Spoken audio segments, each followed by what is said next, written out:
It was the best bronze. It was a golden bronze, really. I mean, it was the best bronze ever. That it was. That was the mother of Olympian Simone Biles, Nelly Biles, after her daughter was able to make a miraculous comeback. We knew she was bothered by the twisties, had to overcome so much in her journey over in Tokyo, but was able to participate in the balance beam final early this morning, Houston time, and come away with a bronze medal. Good evening, everyone. Welcome yet again to the Fox 26 Sports Stream, whether you're joining us on our Facebook page, on our YouTube channel, or at fox26houston.com. We appreciate you coming along for the ride. As always, I'm Sal Manine, sports producer here at Fox 26. We're going to be talking more about Simone Biles and the reaction from her family and those closest to her, as everybody across the world has seen what the greatest of all time has had to overcome to be able to participate in the Olympics and in the final individual event of the women's gymnastics competition. Simone was able to go out there, and which is a testament just in itself, but to go out there and then come away with a medal, it certainly speaks to her dominance and her will to win and compete. We're also going to talk a little bit about the Astros, and we have some interesting Deshaun Watson news from Texans training camp. So we get into all of that here as things roll along. Again, the Astros not yet underway. They're not going to get going until after 9 o'clock Central Time. They're out in L.A., in Chavez Ravine, taking on the Dodgers. It's going to be Lance McCullers against Walker Buehler. First time, though, that the Astros will play a game in Dodger Stadium with the fans in attendance since everything came to light regarding the sign-stealing scandal at the end of the 2019 campaign, and then, of course, Major League Baseball's investigation and subsequent punishment. So far, Dusty Baker says there hasn't been anything really to report. He said he thought there was one guy outside the hotel holding up a sign, but nothing crazy in terms of, people throwing stuff at the bus or, being outwardly unruly towards any of the players as far as he knows. So that's what's going on with the Stros. They head into this game tonight, 4.5 games over Oakland for first place in the AL West division, trying to bounce back after dropping the series in San Francisco as the Giants took 2 of 3 from the Stros. And again, it's going to be a unique outfield for Houston in the wake of the Miles Straw deal and the fact that they're in a National League park again. It's going left to right, Yordan Alvarez, Kyle Tucker in center, and Michael Brantley in right. Dusty says he wants to get his lefties in there against Walker Buehler because he is such a difficult pitcher. And so the more lefties he can get in there, the better chance he gives his lineup. But we got to start, of course, with the big news of the day, and that is Simone Biles. If you stayed up until the wee hours, the early morning hours, however you want to describe it, what she was able to accomplish in Tokyo at the Olympic Games after everything she's been through, truly astonishing. I mean, when you start hearing from former athletes and fellow gymnasts about having to deal with the twisties, as they're called in gymnastics, really akin to the yips, as you might hear them talked about in other sports, where all of a sudden something in your brain is just not connecting to the rest of your body. And we know that Simone Biles is the absolute best at what she does in her sport. And so the fact that even the greatest of all time can succumb to something where just the mental aspect of what you've trained your whole life for is all of a sudden impeding you shows you just how serious this could have been and why she made the wise decision early on in the competition to step aside. And she's just received an outpouring of support, not just from fans, but from fellow athletes and celebrities in other sports. Michael Phelps, of course, gave a very touching explanation as far as just the pressure that somebody who reaches the status of a Simone Biles or a Michael Phelps when they're at the Olympic Games. And it's the worst time ever for the twisties to come up for a gymnast, but Simone was able to bounce back, and she's not going to leave Tokyo empty-handed. She's now tied the all-time U.S. record for most medals in total for a United States gymnast, as again, she gets the bronze medal in the balance beam today. Her mother, Nelly Biles, was kind enough to join us at Fox 26 Sports over Zoom earlier today. And needless to say, the reaction in the Biles household after what's been just dramatic, exhausting week, and to end it on a high note has just been something that they're over the moon for. Here's more from Nelly Biles and her conversation with our sports director, Mark Berman. My gosh. It was the best bronze. It was a golden bronze, really. I mean, it was the best bronze ever. I mean, this entire journey, we have been praying for Simone.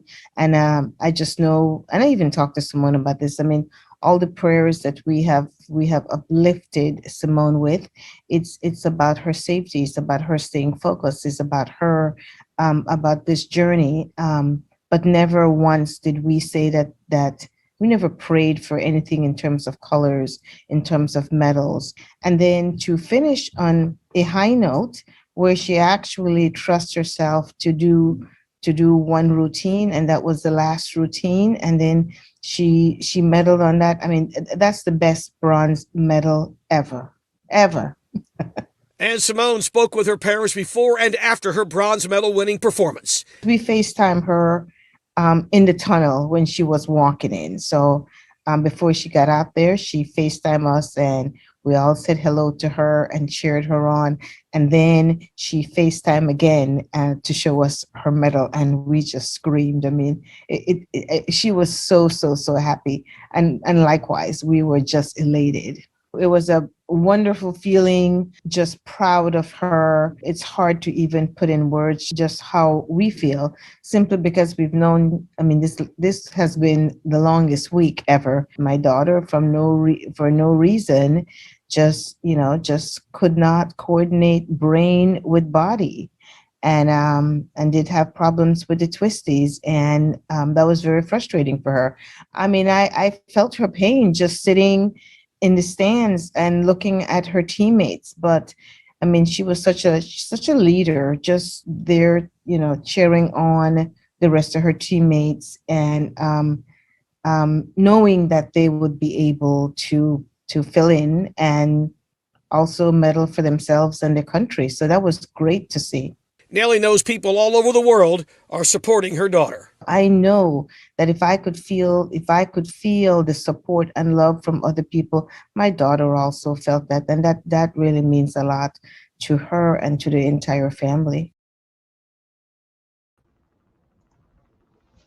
Again, Simone Biles' mother, Nelly, joining us on Zoom earlier today. We'll have much more on Simone and her medal-winning performance coming up for you at Fox 26 News at 9. And just because this is one particular ailment that you don't see doesn't mean that it's not something that cannot affect an athlete. I mean, if you had seen that Simone Biles has sprained her ankle, broke her wrist, pulled some kind of muscle in her back, you would understand, all right, obviously she can't go out and compete, and certainly not at the level that she's accustomed to. And this is something that you see across a number of sports. Again, Chuck Knobloch, Rick Ankiel in baseball. You see it happens to golfers sometimes. All of a sudden they get on the putting green and the yips come over you. So they call it the twisties in gymnastics, and it unfortunately sidelined Simone Biles, the greatest to ever do it in her sport, for the early part of the week, but she was able to end her Tokyo stay on a high note and is walking away with a medal.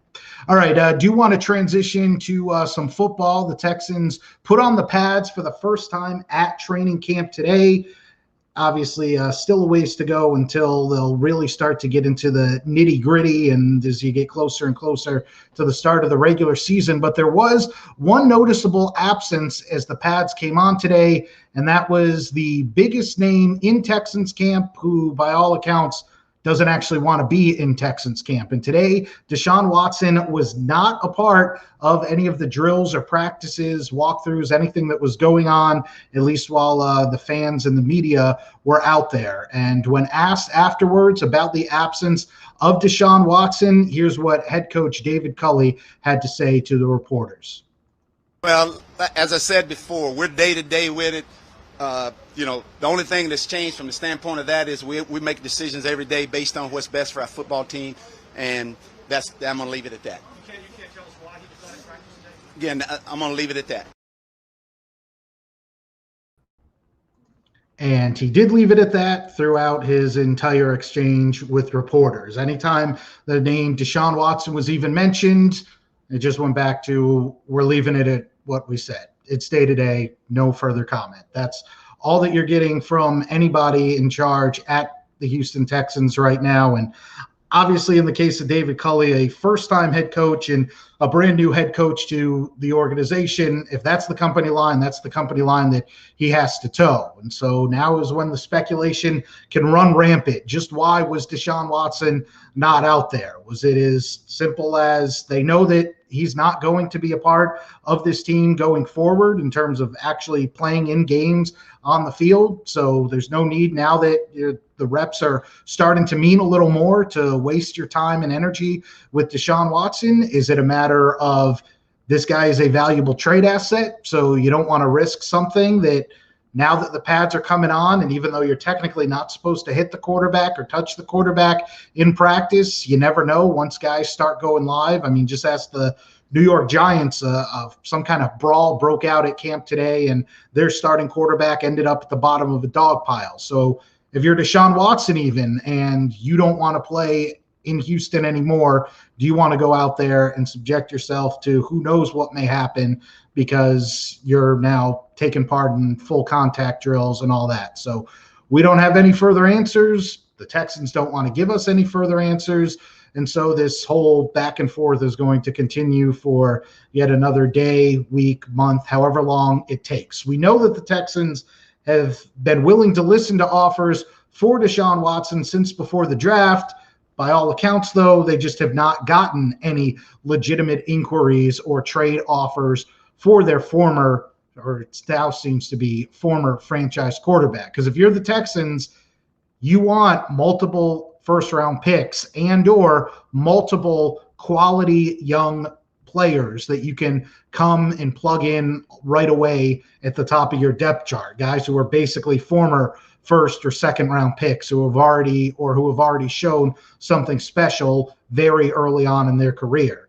And now are the other 31 teams, and not even all of them necessarily need a quarterback. So any of the other teams that might be willing to trade for Deshaun Watson, whether it is the Eagles, the Broncos, pick any of the teams that you look at their depth chart or their quarterback room and go, well, they could use somebody who's a proven Pro Bowler and successful quarterback. Are they going to want to offer the farm and offer all kinds of valuable assets for a guy whose football future still remains up in the air? We do know that the NFL is still investigating what did or did not happen with Deshaun Watson and the now nearly 24 women who have accused him of some type of sexual assault or inappropriate conduct. Of course, he still has 22 open civil lawsuits against him, and we know that HBD is still investigating Deshaun. As of now, though, no criminal charges have been filed. The NFL says they've not found enough in their investigation, which is not complete in their own words. They've not found anything that right now says they need to put Deshaun Watson on a commissioner's exempt list and prevent him from going out there and at least being a part of the organization in so much as he doesn't have to be subject to any type of fine. Remember, if Deshaun had held out or not reported to camp, he would be fined $50,000 per day, and that is a fine that cannot be forgiven, that the Texans can't say. It's part of the collective bargaining agreement, so the Texans can't even say, no, don't show up, we'll still pay you, or we'll give you the money back eventually. So that's why Deshaun Watson showed up. Nobody knows what his football future is going to be, and so now we're left in this awkward predicament where you have a guy who doesn't want to be there, and he's yet to talk to the media when he has been at camp, and then days like this, he doesn't talk to anyone. Now, there has been something else off the field that has developed, and that is one of the women who has filed one of those 22 lawsuits against Deshaun Watson was willing to go on camera and to tell her side of the story. And it was a Fox 26 exclusive. She sat down with our anchor, Rashi Vats, yesterday to explain her side of things and why she felt the need to come forward and why she does not want to be a Jane Doe or be an unknown name as just one of 22 names in a series of lawsuits now. Here is Rashi Vats, who sat down with one of the women who has accused Deshaun Watson of inappropriate conduct. One of the more than 20 women who filed a lawsuit for civil assault. The defendant, Deshaun Watson, the plaintiff says she no longer wants to go by Jane Doe to conceal her identity. She is Kyla Hayes, and she wants to tell her story. A warning, some of her descriptions of what happened are graphic and sexually explicit. So how did Deshaun get a hold of you for the first time? He reached out to me via DM on Instagram, asking me that telling me that he wanted to come in for a massage. I said I'm trained in massage, but I don't offer them, like, publicly. But, you know, he's an athlete, thought it was great for my business. I had just opened up a month prior, so I thought, you know, my marketing was great and everything, so I was flattered. Hayes says an appointment was made that same afternoon in April of 2020 at her spa in the Willowbrook area. She says Watson asked for just a small towel to cover his body. He said he was very particular. He only wanted his glutes, his hamstrings, and his thighs massaged. Thought that was a little irregular, but he must have seen my face, and he was like, I do a lot of running and kicking, so that's necessary. He said he wanted his pelvic area massaged. We started there. At that point, I was uncomfortable because the towel had fell. He instructed me to leave the towel down, so he's completely nude. Hayes claims Watson then engaged in more inappropriate behavior. When the session ended, he paid for the services and left. But according to Hayes, Watson kept contacting her for more massages. He continuously texts with no reply until I guess he got the point. The encounter, she says, haunts her. This stays with me every day. Every time I have even my regulars that are men that are great clients of mine, I get flustered, I get nervous. I don't know what else can happen at the end of that service. I don't know if they're going to also try to sexually assault me. And for those fans of Deshaun or people who support Deshaun and say they don't believe all of these accusations, what do you say to them? To just take a step out of social media to remind themselves you don't know these people in real life and what they're capable of behind closed doors and what actual victims are feeling and going through. The civil lawsuit is still in litigation. Watson has not been criminally charged with anything, and we did reach out to Deshaun Watson's attorney and have yet to hear back. Rashi Vats, Fox 26 News. And if you would like to hear the entire interview with Ms. Hayes and for more on this, be sure to visit our website, fox26houston.com. All right, do want to talk a little bit about the Astros and the Rockets before we get out of here. On the Rockets side, NBA free agency started yesterday. Obviously, tons of action already. Of course, on draft night, we saw the big move that preceded free agency, Russell Westbrook going to the Lakers. Today, Carmelo Anthony has reportedly reached a deal to go join his good friend LeBron James. And what is on paper, a lineup with a lot of big names, but again, it's 2021, not 2011. So just what do all these guys have left in the tank? Can they all stay healthy? That remains to be seen. And as far as it concerns the Rockets, the only moves that they've made thus far in free agency have been bringing back David Nwaba, who played sparingly last year. Obviously, last year was a crazy year for the Rockets in terms of injuries and the number of lineups that they had to trot out there. But he's a guy who the analytics numbers love. And when he was out there, when he was healthy, did a lot of positive things. But obviously, not much went well positively for Houston. And they're hoping to address that by bringing in a big guy known for his defense in Daniel Tice.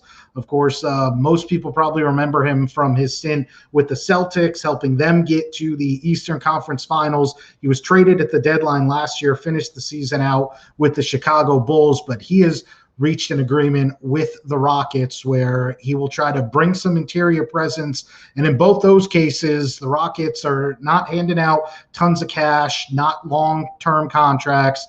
the Rockets know that at this point, they're not planning so much for the 2021-2022 campaign. They're looking 2, 3, 4 years down the road in terms of this big youth movement that we've seen. Remember, they drafted 4 teenagers in the first round last week. How do those guys gel? How do those guys develop? And do they take that next step in the coming years? And then that's when you can start to really look at adding somebody who can really push the needle and push you over the top in what the Rockets hope by then is a Jalen Green-led team in terms of that's the centerpiece, that's the face of the franchise, and that's who the Rockets will look to push them forward. Tice is a guy I like. He can do a little bit of everything in terms of play the pick and roll. He'll scrap down low. He's physical. He'll play some defense. But again, the Rockets are going to be doing a lot of development and growing this coming season. So it's not like any of the signings that you're likely to see in free agency are going to be what turns Houston back into a team that's trying to get to a conference finals and actually get back to an NBA finals. And then lastly, with the Astros, we mentioned they're out west. Alex Bregman, though, is still here in town. He's down in Sugarland, slated to play all 9 innings tonight for the Skeeters. There was a little bit of confusion yesterday because the initial lineup that the Skeeters posted said that Bregman was going to lead off and he was going to play. And then both Alex and the Astros came out and were like, no, that was a mistake. He was supposed to have the day off. He left Sunday's game a little bit early. He said it's just a precaution. If he had to go out and play, if it was the MLB playoffs tomorrow, he could be in the lineup, but he says he's just trying to work himself back into game shape and get his timing back. Our Mark Berman spoke with Alex. Here's what he had to say about how his rehab is going from that quad strain and how he's feeling as he continues his AAA assignment before hopefully joining the big league club by the end of the week. Feeling good, feeling great, ran today up to max speed, so feeling really good. Whether he's at Minute Maid Park or Constellation Field, Alex is doing everything he can to get his swing ready for when he returns. Out since June 16th with a left quad strain, Alex is close to returning, perhaps as soon as the upcoming homestand. Yeah, that's how I feel, real close. I don't know when exactly it'll be, but it'll be here pretty soon. I'm feeling really good. How would you describe to the layman what you're going through right now physically, or is there nothing to describe right now? No, yeah, I feel great. Feel the best I felt throughout the rehab process today when I went out and ran. I'm feeling really good and look forward to rejoining the team shortly. We asked Alex about the deals the Astros made at the trade deadline. Oh, it's been great. Super excited, super sad to see some of my best friends leave, but it's great. Our team wants to win, and can't wait to rejoin and help. And in his first at-bat of the night, just moments ago, Bregman doubled to the left field gap. So that was his first hit as a Skeeter. And the plan, Dusty Baker said they're going to see how he's feeling after today's game, and they're still taking it day by day with him. But the plan is sometime in the upcoming homestand after the Astros play these 2 games in LA is for Alex Bregman to rejoin the big league club. And again, you can say that the Astros didn't bring in any former All-Stars or any big names at the trade deadline.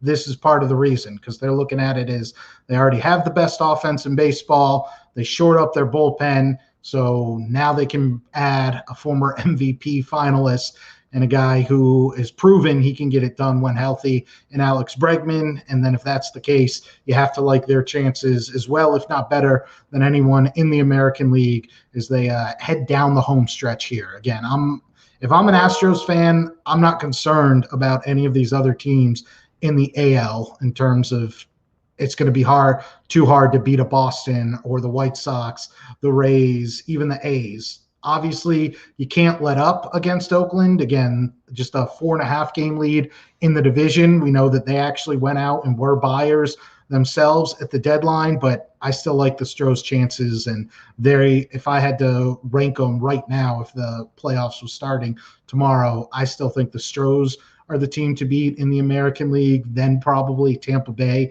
just because of what they do with their pitching staff. But it's not like there's some juggernaut that you're going, how in the world are you going to try to beat that team in a 7-game series? So that's what the Stros are facing. Obviously, still a ways to go for the Texans as camp continues. We will have updates on all that and more, not just at Fox 26 News at 9, but of course, all the up-to-the-minute updates, news, and everything that's going on in the Houston sports scene. Mark Berman has you covered on his Twitter page. He is at Mark Berman, Fox 26.